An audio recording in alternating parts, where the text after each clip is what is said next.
Oh man, beautiful day in Texas. I'm so excited about this video. Did something that I've wanted to do for a very long time. I'm also here to publicly pronounce that I am never shooting 5.56 unsuppressed again.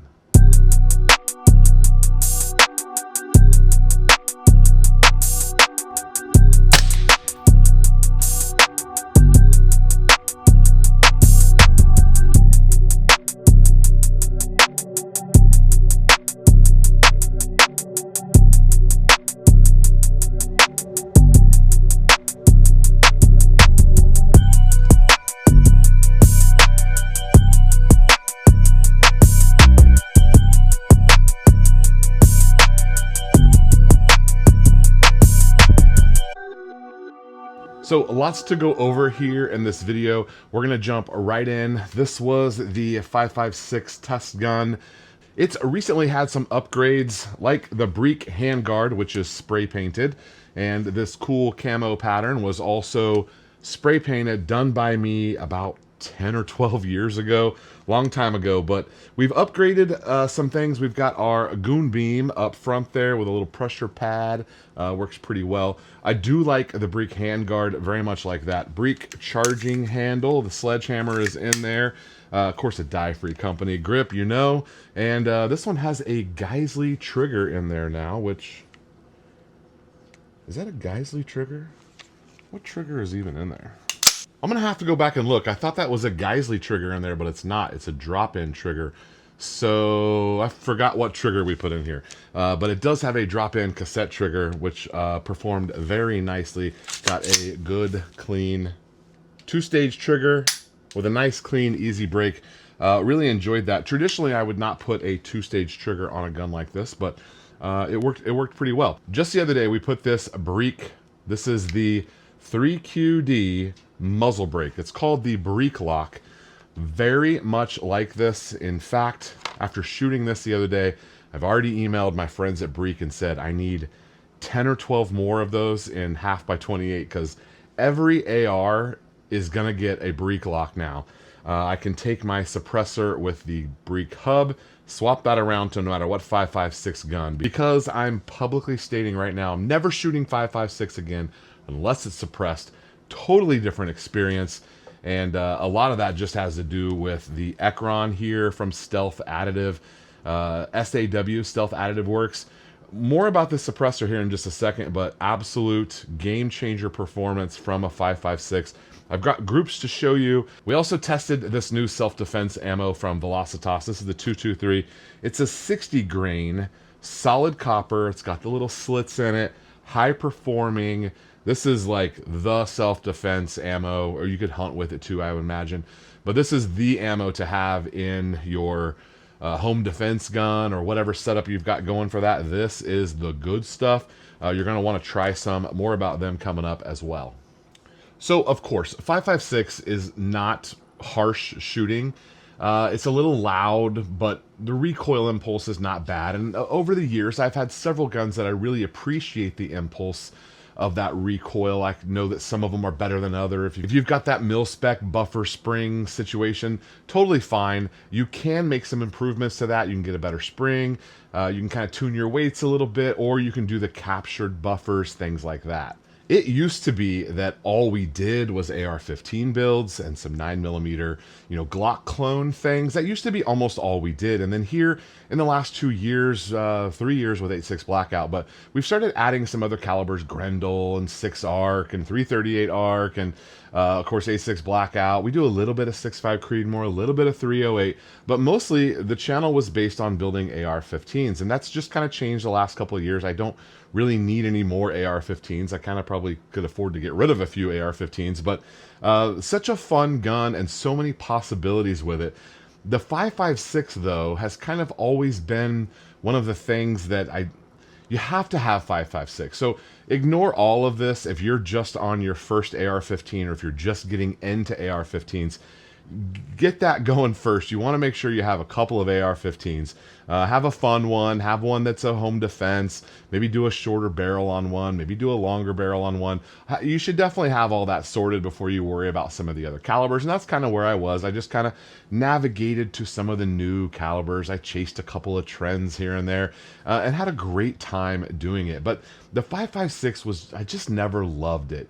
It's a little underwhelming for what it is. Of course, the pros definitely outweigh the cons. It's prolific, it's cheap, universal. Your buddy's going to have a mag that fits you. All of those things come into play with it. And so you definitely have to have your 5.56 dialed. And this gun shoots very nicely. It's got a captured buffer. This is the one that gets to set on my desk. We've got an Anarchy Outdoors titanium muzzle device, carbon fiber lower.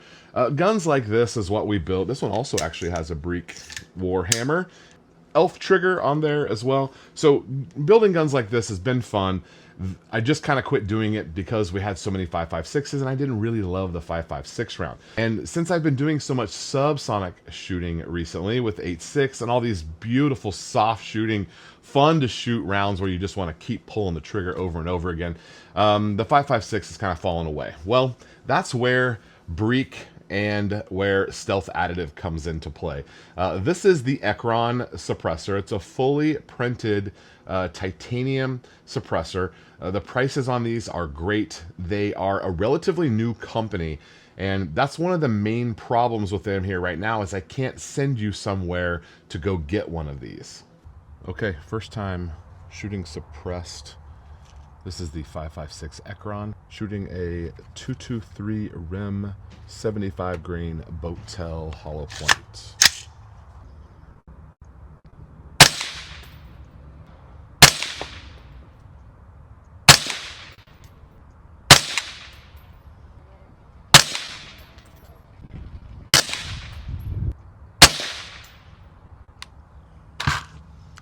Oh my gosh, that was amazing. Yeah, she's hot. 7 shots. 5.56 suppressors have been out for a long time. Many of you may already have one. And the flow through nature of these is kind of where this one is different than some of the traditional baffle systems. And again, flow through technology is not new. These guys are just doing it in a new and different way. This one is very quiet. Although I have a sample of one and I have no other 5.56 suppressors to compare it to, but it totally changed my opinion about shooting 5.56. I'm actually looking forward to the next time I shoot 5.56, but it'll definitely have to be suppressed. So we took off the suppressor.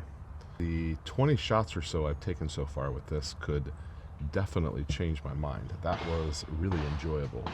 This is the Bri Lock, and it is the muzzle device that we're using. It goes along with the hub from Bri. We'll have more information about that later. This is actually my first time using it, so we're going to use it just as a muzzle device here and see what happens. This is going to be pretty loud.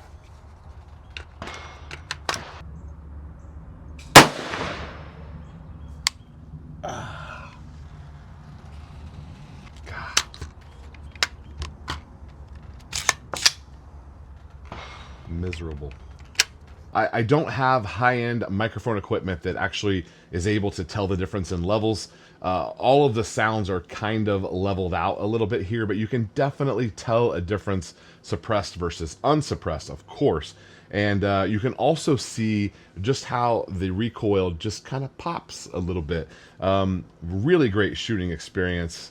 All right, there is the hub that goes into the bottom of the suppressor. This is the Bri Lock hub. This has a ratcheting system on it that interlocks with the lugs on the muzzle device, and you just push it. Here, I'll show you. So our tri-lug is going to index there. You push it down, and then you just simply twist until tight, and that guy is going absolutely nowhere. It looks fantastic on the end. 16-inch barrel here, so it does add quite a bit of length. This is where having those shorter barrels could come into play. Generally, when you're working with a suppressor, you don't want to be super short. 10 or 12 inches is no problem for the EKRON, and most suppressors like this can handle like that. Just stay away from putting a suppressor on those extremely short barrels. But a 16-inch, 12-inch, all those things are perfectly fine. Let's go over the groups. We shot this 60 grain solid copper. Really, really good groups. Of course, at 100 yards, shout out to Quell Creek Range here. Over here on the side, this is a 0.89 inch group. There in the middle is a 0.76. And one of our better groups there of the day is a 0.58, I believe. 0.58. So that one was very encouraging. The barrel, I have a nice barrel on there. I have a nice bull carrier group. Sighted it in with the suppressor. This ammo just performs really stinking well. I'll have some chrono data that we'll put over on the reloading channel when we talk a little bit more in depth about some of the more specific things of this ammo. If you're interested, make sure you're subscribed over on Eagle Reloads. I hate to take this Anarchy Outdoors. If you need a really cool muzzle device, Anarchy Outdoors has these titanium ones. They're really stinking cool.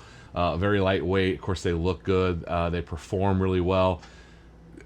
You will notice a decrease in your, that felt recoil impulse, and you'll definitely feel that the muzzle devices, they do as they're supposed to do. We've just got to shoot suppressed from now on. So I'm going to hate to take that one off. Here's another one that I really like, and I'm wearing my Ultradyne hat today. Love the people at Ultradyne. This is a really good muzzle device, and I took this off of this gun to put the suppressor on. I will save this because inevitably at some point we'll need a really nice muzzle device. This is a really nice muzzle device. You could tell instantly in shooting the gun. Made it feel so much better. There was no rise. The recoil impulse has changed quite a bit when you got a good muzzle device on there. If your latest build just has the standard A2, you will notice a big difference when you upgrade to something like that Anarchy, and definitely to something like the Ultradyne. If you're not ready for a suppressor, or you're waiting on your suppressor, this will change the way your gun feels just by putting on a different muzzle device, something that's actually engineered to do something. The A2 birdcage is more of a placekeeper than anything else. But so I have those hubs from Bri. Those are fantastic. Link for those. I believe there's also a discount code. I think we get a discount if we use Eagle Run 23. But we've got a 5/8 by 24, 5/8 by 24. One of these is 30 cal and the other one is 9mm, so we can do some 338 stuff with that one. There's nothing wrong with just going direct thread. Nothing wrong with that at all, but it is sure nice to be able to switch your suppressors around. Many of us aren't going to have 15 suppressors for 15 guns. We're going to need to reuse that part and take it to the next gun with us, and that's where the Bri hub and the Bri Lock system come into play. There's lots of other options out there. This is from Caw Valley. This is the one that uses that Plan B style, so you need to check what your suppressor is. Some of the suppressors I have use this direct thread to that style. And of course, Q, if you've got some Q stuff and you've got a taper, then you're gonna have to have the Cherry Bomb. This is the rear end one that uses that same thread. That Q one goes directly to a different style of suppressor. So there's a couple of different styles of mounting out there. Check it out and ask me if you have questions down below. I've learned a lot about this in the last couple of weeks.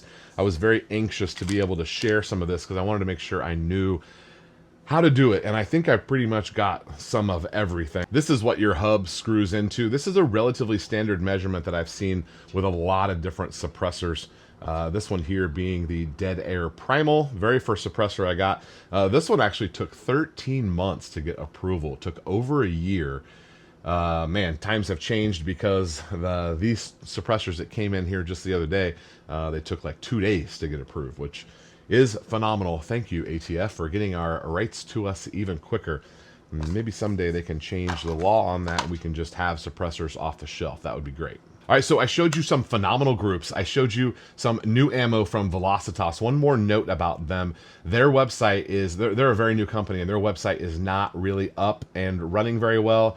The first one that was out wanted to be a redesign, and so anyway, I'll have information for them down below where you can email or call them if you want to place an order for some Velocitas ammo. And same story for SAW. If you want one of these suppressors, we're gonna need to get to your local gun shop and have them set up an account with them. They don't have any distribution, and so hit their website, SAW, Stealth Additive Works, and you can kind of figure out how to order one and contact them. Hopefully, as more and more people see these, they'll be available at local gun shops. So I would love for this suppressor to be out there more. It is a quality suppressor. It's not overpriced. It's not stupid expensive for no reason. Very good value out of this. I would definitely get another one. Also from Stealth, we're getting a suppressor that is this style of suppressor, but for the 8.6 blackout. They're working on a couple prototypes to me. They're actually going to send those in and let us test them and play with them, and then we'll be able to release something to the market. Really excited to be a part of that. I feel like I have about every combination of 8.6 blackout, from bolt guns to gas guns, from 8 inches all the way up to 16 inches. I've got all different types of threaded barrels on the end of them, from the 5/8 all the way up to, you know, the metric tapers, and I have a metric non-taper, all sorts of craziness that we can test every combination for 8.6. So give us a little bit of time to get those in, play with them, look for some redesigns. But if we could see a hub mounted EKRON that is for the 8.6 blackout, that would be really something. All right, let me know what you think about Suppressed 5.56. Have you shot it before? Are you for it? Are you against it? I know there's a lot of people who kind of hate the suppressor thing because of the tax stamps. You need to just go get a suppressor. It's life-changing. It's the difference in a daily driver and like a luxury car. It just totally changes the experience. And so you should reward yourself and figure out how to get yourself a suppressor. Deals are out there. I'll keep sharing them as we see them. Thanks for watching, guys. We'll see you next time.